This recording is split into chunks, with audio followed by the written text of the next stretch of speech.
we talked about building this practice. We talked about some of the systems needed, what to do to sign up your clients, handling the litigation aspect. Now let's talk a little bit about mediation. What are some of the things that attorneys really need to focus on and understand about the mediation process and how it fits in with handling the cases that we're talking about? When you get a personal injury case, your two goals are to make sure that your client gets 100% value and try to get the case resolved as quickly as possible. Mediation's turned out to be one of the best ways of doing that. But mediation is not something you can prepare for the night before mediation, the week before mediation. It's something you need to prepare for months before mediation, actually from the beginning of your case. Because mediation has become that important. Because it gives your client an opportunity to become part of the process. And it gives them an opportunity to understand exactly what it means in case the case does not settle, if you have to go to trial. And to hear that not only from you, but from the impartial mediator, who, if he or she are doing their job, are going back and forth trying to get the parties to reach an agreement and take it out of the hands of people from the community who could care less about the case. It empowers your client to make a decision in his and her case, which is very important. So one of the things that we do is we explain early on in the case to the client about mediation and the fact that they are going to be part of the process, they're going to be part of the discussions, they're going to have an opportunity to have every question they have answered and to make the ultimate decision. I tell my clients, you're paying me for my expertise and my advice, but you are the ultimate decision maker. You have the ability to say to me, I hear what you're saying, but for whatever reasons, this is what I want to do with the case. And I respect that. I don't understand at all times what all my clients' financial liabilities are, their life instances are. I try to, but they don't always share that with me. So a client may have a motive or reason to get a case settled that I'm not aware of, or at the same time have a reason or motive to get a case tried that I'm not aware of, and not settle the case. So I've got to be cognizant of that. But mediation is a great opportunity to go ahead and hear what the other side has to say about your case, and also to float your case. Now some attorneys don't believe in tipping their hand in mediation. I have a different philosophy, and it's worked well. I believe that the stronger you are in mediation, the more likely it is that you will get your case resolved either at mediation or before trial. And let's face it, what mediation does or what settlement does, it gives your client a guarantee of a result.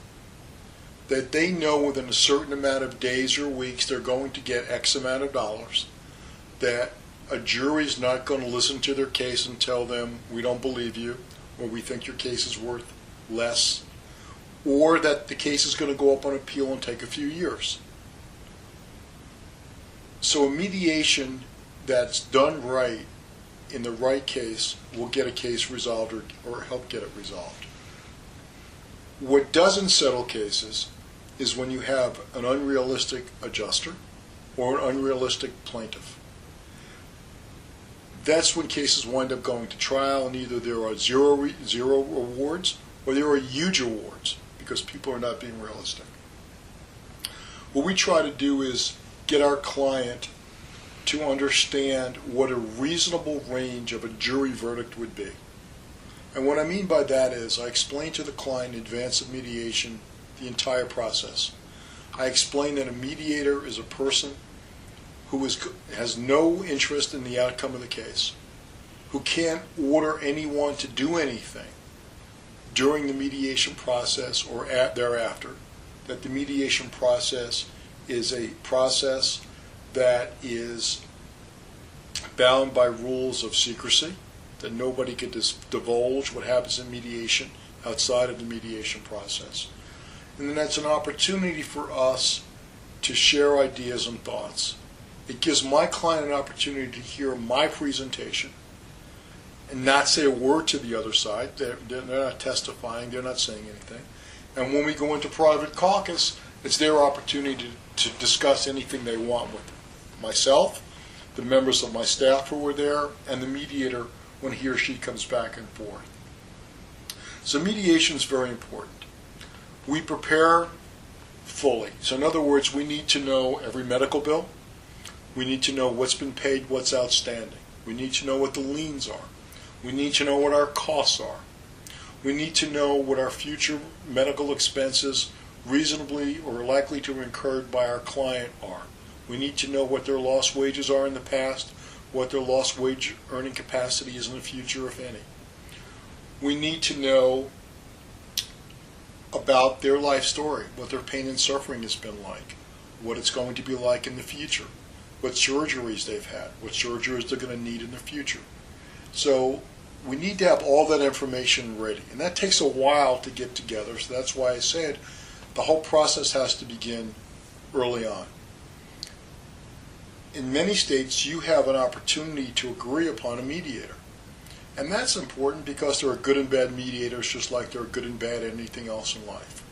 There are mediators who work very hard, and mediators who just are there to put in their time, collect their hourly wage, and go home. I've used a mediator at times who I thought had one of the greatest lines ever. He said, I've mediated cases where the plaintiff has demanded $1 million, the defense has offered $10,000. And other mediators would say, we're too far apart, we're never going to reach a settlement, let's impasse this case. His attitude is, and I respect him for it, is, I've got a lot of work to do, but let's get going. And I believe that if you work hard in mediation and you're sincere in mediation, that you have a good shot at getting your case settled. But I don't take mediation as an adversary situation, I take it as an educational time. I always thank the adjuster for coming in if they're from out of town to attend the mediation. I will not agree to allow an adjuster to attend by phone because they don't have anything vested in the mediation. They're not there in person. They're not seeing my presentation. They're not seeing the body language of my client. They don't have, the mediator doesn't have the ability to beat up on them, if you want to call it that. So I won't agree to somebody coming and appearing by phone. There are a few times when I've been told, hey, if you don't agree to it by phone, you're going to get some local adjuster who's got no authority and it's a waste of time. Depending on who the lawyer is that tells me that, and if he tells me that the person on the phone is going to be serious, I might agree, but if at all possible, don't agree to allow the adjuster to be there by phone. How often does that happen? It's happening more regularly now that flights are tougher and air schedules are tougher and people don't want to travel. But you really have to put your foot down and say, no, the courts require there's somebody here with authority. And if you have a good relationship with a lawyer like we talked about earlier, you could explain it to them and they'll try to understand. I've had cases where people have said to me, well, you know what, my adjuster is a Dolphin fan. I say, great, let's schedule mediation on a Friday or Monday when their Dolphins have a home game and take them to the game that Sunday. I mean, work with the defense lawyer because it also gives them an opportunity to sit down and have dinner or lunch or meet with the adjuster and helps them build up business, which is something we have to consider. The defense lawyers are in business too. They need to make a living. We as plaintiffs' lawyers help them by filing lawsuits. The adjusters need to make a living, and we as plaintiffs' lawyers help them because we're filing lawsuits and they need to adjust it. So it's a relationship where if everybody understands their roles and we're all interrelated and treat each other with respect, it works out well. So if you could get that point across and accommodate everybody, you're starting off at that much more of an advantage. So you've got your and it's important to give the mediator a pre-mediation summary, however brief, just so that he or she has some feeling of what the case is about. They're not going to do research on the case, they're not going to look at the law, but you want to try to pick someone who's got some area of expertise of what you're talking about. For example, if I'm in a medical malpractice case, I may want to pick or agree to a mediator who has extensive background in medical malpractice cases. And sometimes I may want to pick a mediator who is a lawyer who defended doctors and hospitals in medical malpractice cases. If I think that that person is fair and reasonable, because the defense may listen to their opinion more, because they've been on their side before. Because they could say, you know, as a practicing defense lawyer who did thousands of medical malpractice cases, I think you guys have A, B, C, and D to look out for and worry about. I think that's an important point for some of the new attorneys out there looking to venture into this field of personal injury, understanding that I guess what you're saying is not every mediator is the same. No, they're not. There are certain mediators I will not agree to at all. And if I don't know somebody in a jurisdiction, I'll check with the trial lawyers in that jurisdiction I respect to find out who is a good mediator, who's willing to work hard, because it does make a difference. And what do you base that on? I guess when you say there's some mediators you wouldn't work with at all, can you give us kind of an example of what some of those factors are that would cause you to feel that way? Yeah, some people that basically will walk into a room, listen to the case, hear your demand, separate you into two separate rooms, come back and say, oh, they're only offering X amount of dollars, you're so far apart, I don't see this case getting resolved. Or somebody's coming in and really being an advocate for the other side to the point where your client's turned off and you see that you're not getting anywhere. I understand that mediators have to play devil's advocate, but there's a certain range in which I believe that's acceptable. And you've got to be careful. You've got to know who your mediator is in advance. You know, some people do 4 or 5 mediations a day. They set them up in 2-hour segments. Those are not the kind of people you want listening to a multi-million-dollar case or a 6-figure case, because your mediation is going to take longer. One of the things you got to look for is how much time is set aside for your mediation, because you need to have enough time. 2 hours is not enough. Sometimes you need a whole day. So make sure that you assess how much time you're going to need for that mediation, where the mediation is going to be held. I've had lawyers tell me, I won't come to your office and mediate there because you're too comfortable there. My attitude is, I'll mediate anywhere. I don't care. Whether it's in my office or not, I don't feel more comfortable or less comfortable.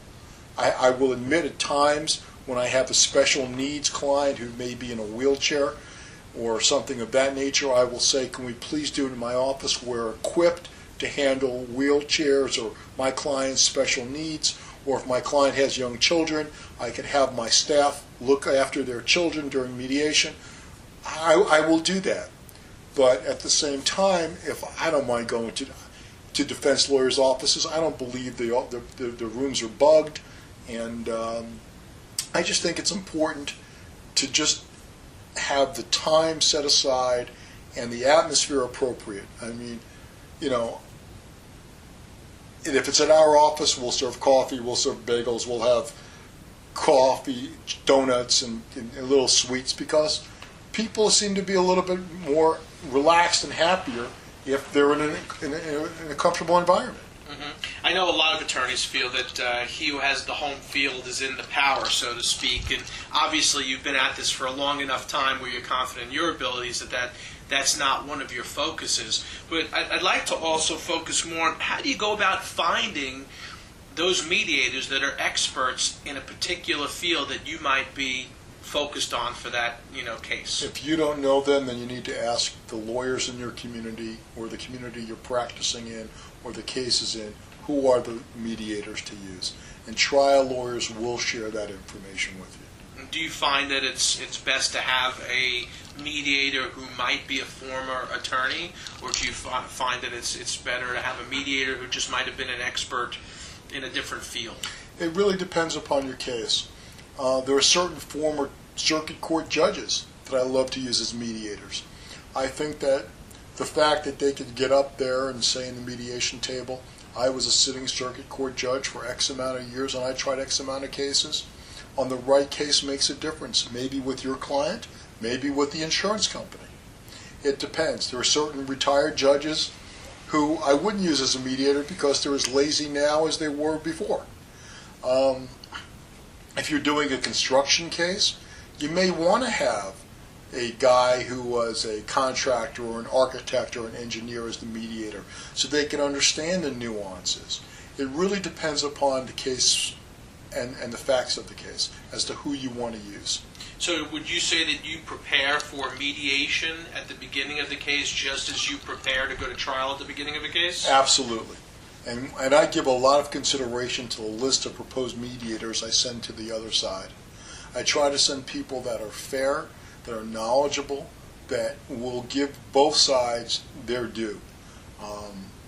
Mediators, I don't believe, should tell any party what to do in a case, but I firmly believe that if they're well-spoken, if they're well-versed in the law, if they've got a lot of experience, they could share some of that experience with the litigants and with the defense and get parties to understand why they should move from their position or not move from their position. Now, you touched on your opinion regarding doing a mediation over the telephone. What's your opinion on doing a mediation through web conferencing, since technology, is just thriving every day and the world's become more flat? I haven't done one of those yet. I've done more web depositions than I've ever done before because it just avoids the expense and hassle of travel. There's still nothing like shaking someone's hand, looking in their eye, and being able to sit down at a conference table with them and talk to them. Many times during mediations, we'll get to a point in the mediation where we're kind of bogged down, and I will suggest to the mediator that maybe we need to have a lawyer's meeting where we leave our clients in rooms and we go and we talk and we try to go ahead and narrow some of the gaps and some of the issues that way. Let's talk a little bit about some of the negotiation tactics that you use in order to get the best results. Well, that's interesting because you need to know who's on the other side. One of the things that I do often, if I know the defense lawyer in advance, is I try to have a pre-mediation meeting with the defense lawyer and say to them, look, we've got mediation coming up. I think we need to talk about where I'm going, what your thoughts are, and how best to get this accomplished. I find that openness and honesty works very well because you don't want to surprise the other side at mediation. You want them to know well enough in advance as to where you're going, how much money you're looking for, the strengths of your case, for a couple of reasons. You want the reserves up, as we spoke about earlier, and also you don't want to embarrass the defense lawyer. You don't want to make him look like he or she hasn't done their job, because that doesn't help them. You don't want the adjuster sitting there being mad at their attorney. You want them focused on your case. And if you do that, and I believe if you're up front, and this goes with most lawyers, not all, there's no 100% rule, you will get a better result. The lawyers will appreciate the fact that you understand they're in business, they've got clients, they're looking out for it. So I'll try to have a pre-mediation meeting. That helps. I will discuss with my staff. I will roundtable with my staff. I will talk to some strangers and run facts by them and see how people react to the case and what their values are. And we'll write down numbers on pieces of paper and ranges. And I'll discuss settlement amounts and I'll discuss demand amounts with people and see where I want to come in with. Now, there are certain, and that also depends upon the amount of insurance coverage that's available. Certainly, some cases, you're going to stay with policy limits or close to policy limits and not have much room. Other cases where you've got unlimited coverage, you're going to start higher. Unfortunately, sometimes I find that, let's pick two arbitrary numbers. Let's say your demand is $2 million. Right away, the defense thinks you're going to take $1 million, that's 50%. That may or may not be true. But if your demand is $1 million and there's only $1 million policy and your case is worth $1 million, you don't have they can't come in and think that you're going to take 500. So you really have to make that clear in your opening and your mediation. And your opening and mediation is your 20 or 30 or 40 minute presentation to the other side. And you're really talking to the adjuster, the person with the money, or adjusters. And you've got to know who the players are. I try a lot of cases where there are multiple defendants. And that creates a problem because besides vying with you, they're fighting with each other as to who is responsible for what percentage. And at times, you may see them break off into separate rooms and mediations and try to settle individually with you or fight. And you've got to come up with a plan in advance as to how you're going to handle multiple defendants, who you're going to focus on as being the most responsible party. What are you going to do if one of the parties comes to you and says, we would like to settle out with you? And you have to understand what all that's going to mean in terms of set-offs in your case, in terms of the overall value of your case, the dynamics of the trial, the empty chair, and everything else. And possibly you're going to do it or you're not going to do it. But these are all things you need to think about in advance. You need to be ahead of the game in mediation. You need to understand your goal and where you need to get for your client. So you need to prepare your client for mediation. You need to meet with them beforehand, not 5 minutes, not 10 minutes, a few weeks before mediation, at least, and say, this is what's going to happen in mediation. This is how it works. This is the process. We need to discuss where we're comfortable winding up so that we know how to negotiate to get you to that number if possible, or to get you the highest number possible so you can make a decision. You don't want to wait till you're in a mediation conference to do that with your client because it's too late.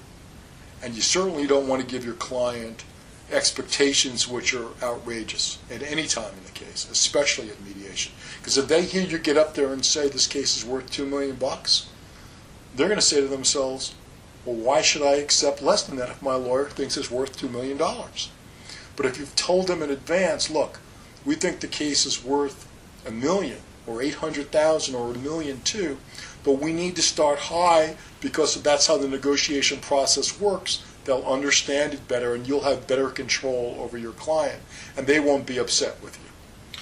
Let's talk about some of the presentation tactics that you use in mediation, and do those differ from when you go to litigation, and if so, how?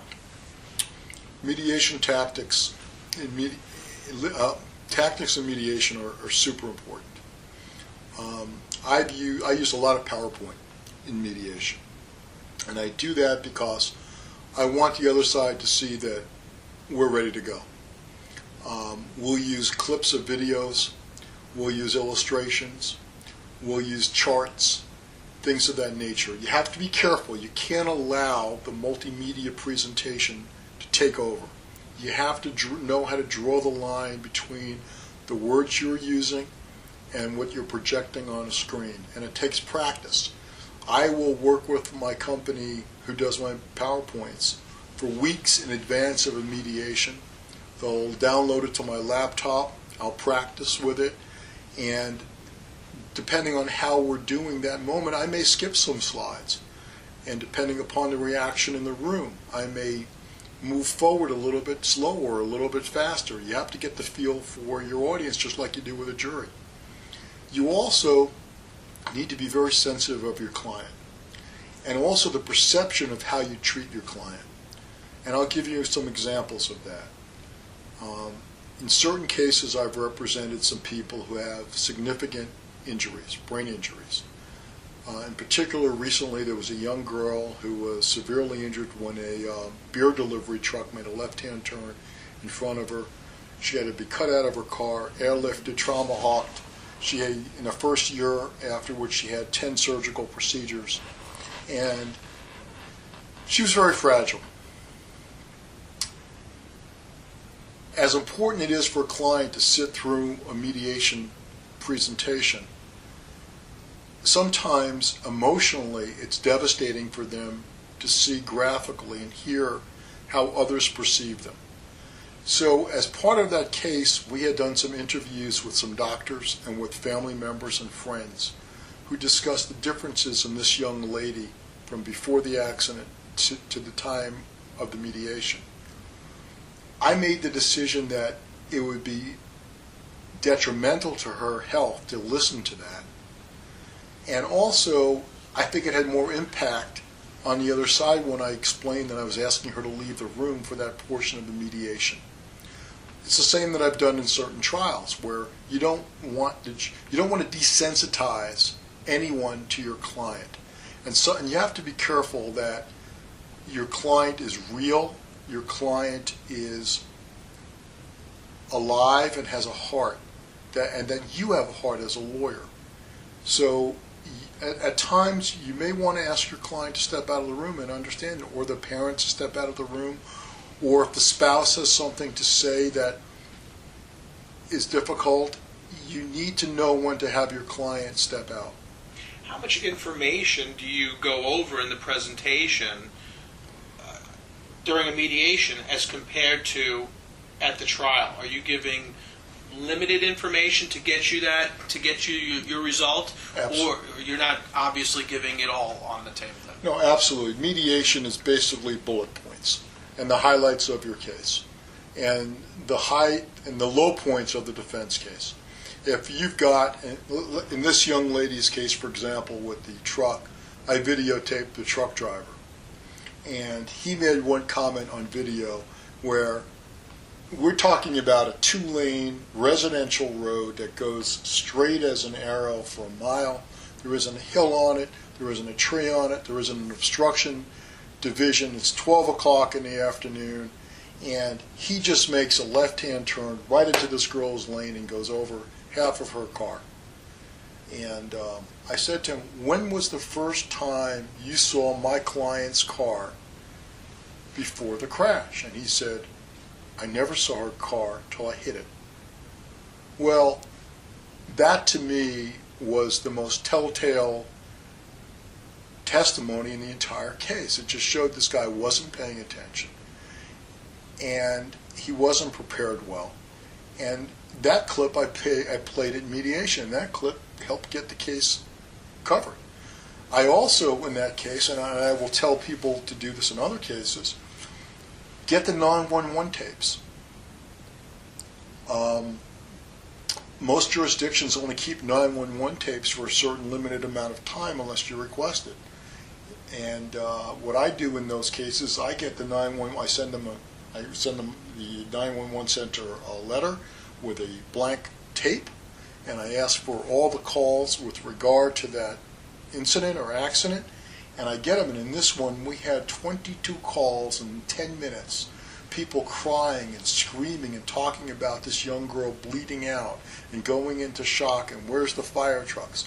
Well, you play that in a mediation, and you could just see the color drain from the face of the defense lawyer and from the adjuster. I had another case recently involving the death of a little boy who was left at home with a nurse. He had some problems, and his parents left him for the first time for 45 minutes to run out to the supermarket. And somehow his breathing apparatus became dislodged, and the woman who was responsible, the nurse responsible for taking care of him, didn't know what she was doing, even though she was supposedly trained to take care of pediatric patients. And we played her 911 call at the mediation. And I sent the parents out of the room because they had never heard it. There wasn't a dry eye in the room, including the mediator. And from the call, we were able to show how the nurse didn't know what she was doing. So it's a theater, it's drama, but it's also work. It's you're thinking ahead from the first day you get the case to put it all together for that mediation presentation or that trial presentation. If your case doesn't warrant PowerPoint, if it's not big enough, you know what? There are so many things out there now on the internet where you could do blow-ups of shoulders and knees and necks where you could create your own PowerPoint presentation, where you could do graphic charts of medical bills and records like that, that it almost doesn't pay not to have some sort of presentation available in a mediation. If you have models, bring them. We have models in our office that date back years for different cases. We use them over and over again for mediations.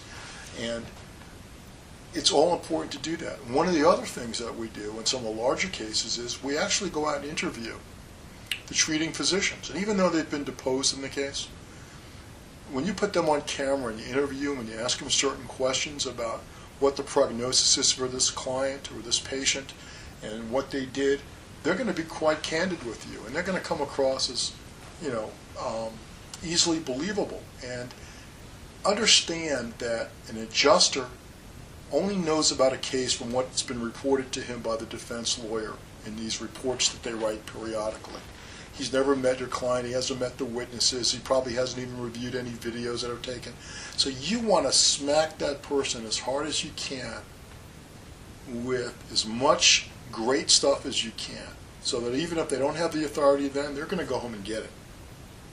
So it always goes to say that you're much better off being over-prepared, and it goes back to your reputation as a negotiation litigator. If they know that this is the way you approach your case, they're going to be more likely to go back and get some money for you. Absolutely. One thing that bothers me about certain lawyers is if they're asked a question about their case, they don't know it.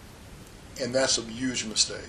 If you're doing a presentation at a mediation, at trial, settlement conference, you should know everything there is about your case at your fingertips, because that shows you're prepared and you're ready, and that's what the other side's afraid of. And that's why it's, again, I guess to reiterate, so important to have that management software program, so you've got everything in one piece that you can get your fingers at and you can get your staff to, and everybody knows what's going on with the case. And not only that, but also your files organized. We organize our files in hundreds of subsections with indexes, so if we need a document, a picture, something, we could pull a hard copy in a second. If we need it electronically, we can. Hard copy, we can. It's available to us, and it shows that we're together and we have it. Is there anything else that you find that would be a helpful nugget for some of the attorneys listening on mediation? I believe it's very important to listen to the other side and not necessarily rebut their argument in front of the entire room when you're all together, but know your mediator, know what you could do about trusting your mediator, send certain messages back and forth.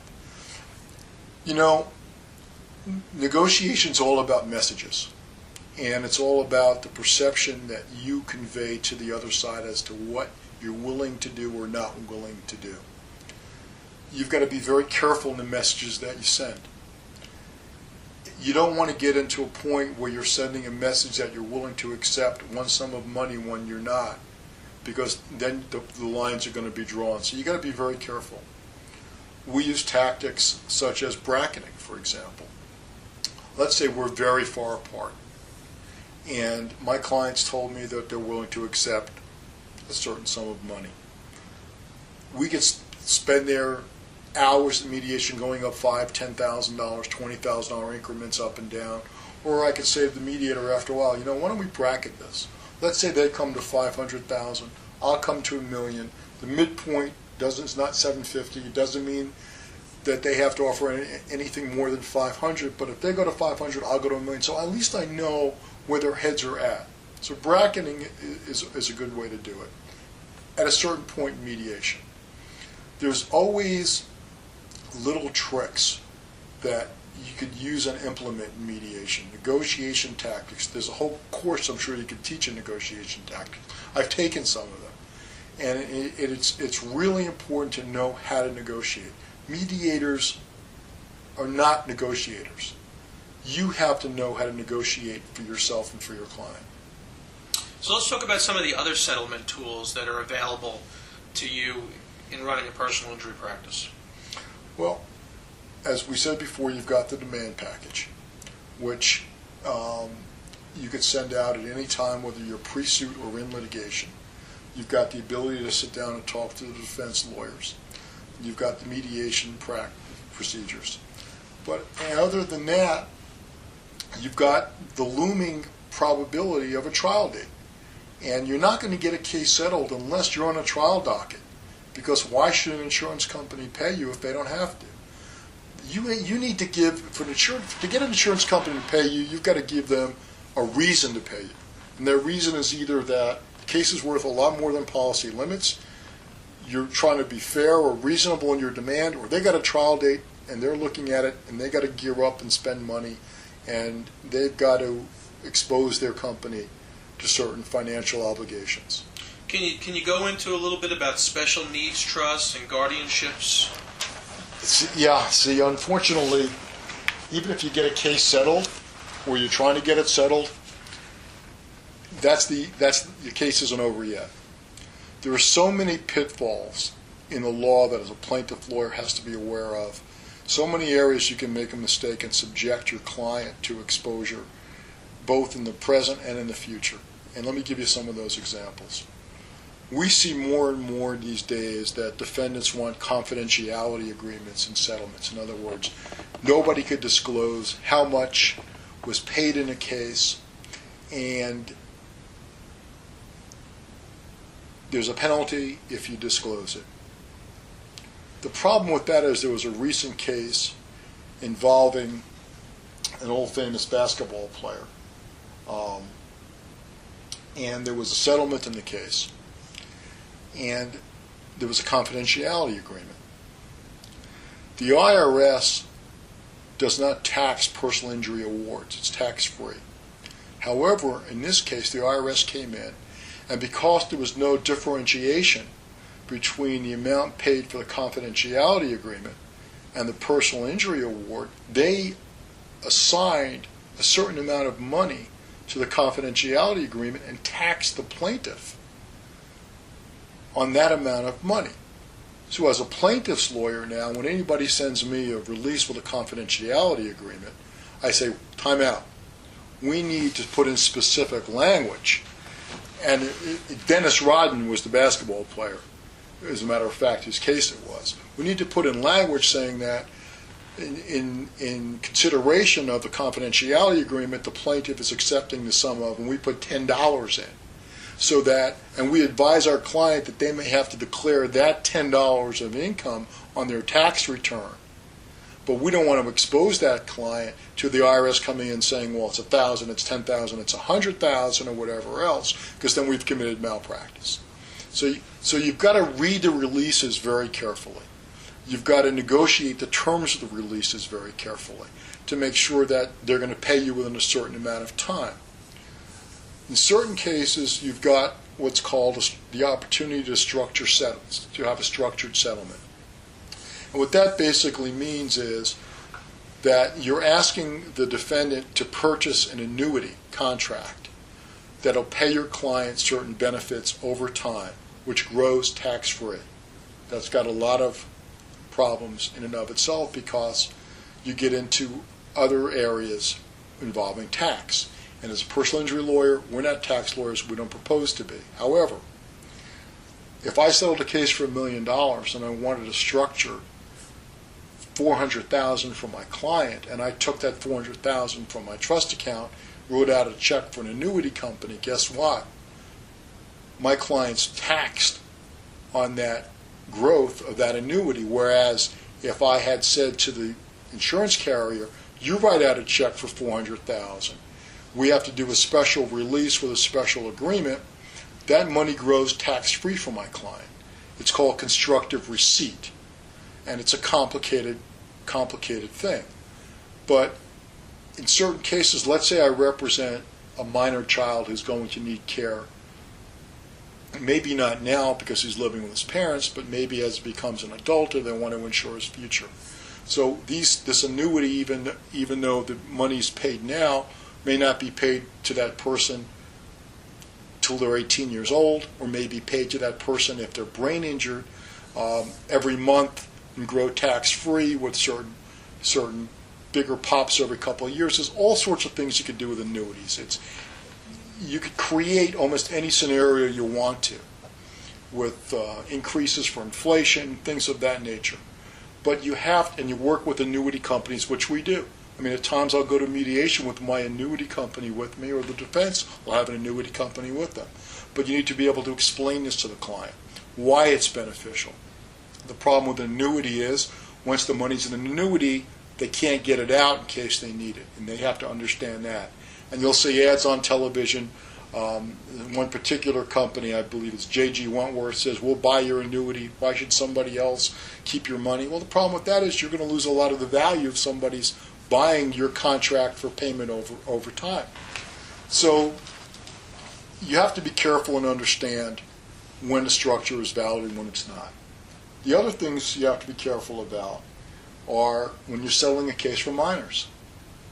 Most courts require there to be some sort of check and balance because they don't want parents, and most parents are trustworthy, but unfortunately there have been instances where they're not, taking the minor's money and just wasting it. So courts appoint guardian ad litems to review the settlement, review the fees, review the costs, and review what's going to happen to the money. They require the opening of guardianships so that annually the guardianship has to report to the court that no money can be taken out without court approval. And most personal injury lawyers don't do guardianships. Excuse me. So you need to start a relationship with firms that do guardianships. You need to start relationships with firms that do probate, because if you're filing a wrongful death case, you have to open up an estate. And there are things that you have to watch for there. You have to watch for claims against the estates, things of that nature. So, as a personal injury lawyer, you can't be a jack of all trades. You've got to know when you've got to bring in certain experts. If you're getting an unusually large settlement for your client, you may want to set them up with a tax advisor, with a probate lawyer to draft a will for them so that they're covered, that their spouses are covered, that their children are protected, things of that nature. And then you run into the situation where you have somebody who's getting government assistance like Medicaid that's paying their medical bills, and they have no money in the bank, no income, they have no health insurance, and you're going to settle a case and get them a couple $100,000, $1 million, whatever it is. Once they come into receipt of that money, they no longer are eligible for governmental assistance. They can't go out and buy health insurance because of their pre-existing condition. So they're going to wind up paying for everything out of their pocket, which will deplete all the monies that they've gotten in a very short period of time. So there are certain things that could be done to protect the client from those problems, and one of those is what's called a special needs trust. It's not something personal injury lawyers set up, but it's something you need to go to a specialist and say, okay, this is the situation, this is my client's needs. Should we set up a special needs trust? And what that means is the money's put away for the client. He still is eligible for the government assistance. If there are things that are not covered, the client could draw from those funds, and that way your client's going to live a better quality of life and have his medical care and treatment paid for by the government. It won't all get eaten up by the settlement. So there's a lot of things you got to be careful about, and that's why not everybody who wants to do a personal injury case can understand it unless you experience it and live it. You've got to start small. You've got to call upon people with expertise. And you've got to try to avoid all these pitfalls, because you're not only hurting yourself, you're hurting your client, and that's the last thing you want to do in these situations. So it's like anything else, you really got to make this niche of growing a personal injury practice a study if you want to be effective, as opposed to just making it just another type of area that you dabble in. You can't dabble in personal injury and do it well. You need to read the advance sheets every week, read the cases, read your state bar, your academy journal from your trial lawyers. You've got to keep up with what's happening in your particular area of law and personal injury in order not to make these mistakes and not to hurt your client.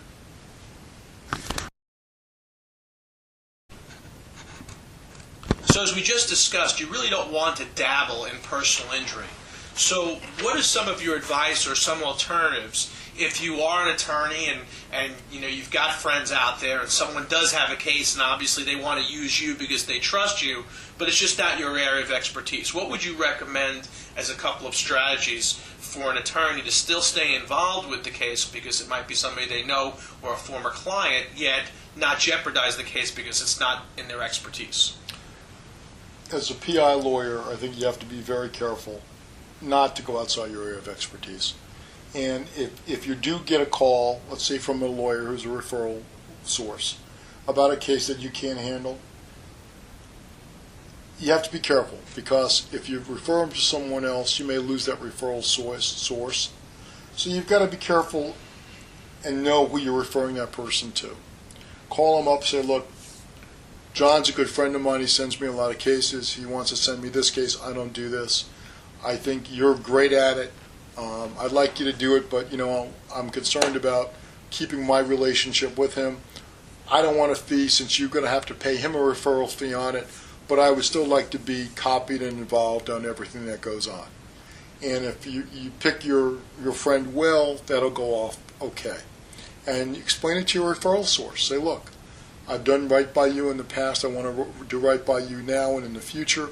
This is not something I'm comfortable in doing. I'm not geared for it. I want to send you to my other friend. I don't want a fee. You're just going to pay you a fee, but I want you to know I care about you, and I'm just going to monitor it and stay involved, and I want to keep your business. That, I think, is the best thing for you to do. Because if you take that case and you don't know how to handle it, you're not only going to blow that case, you're going to blow your referral source. And you don't want to do that, and you're going to hurt the client. In our firm, we tell clients right up front, we don't do criminal, we don't do bankruptcy, we don't do family, we don't do traffic tickets. All we do is represent people who have been hurt or lost loved ones in accidents. And I think that's what you really need to let people know. At the same time, you need to let them know that if they have another question of law, you'll be happy to help find them someone who could help them. Because you want to develop your referral source. Part of this is about growing your business and about getting a great reputation in the community.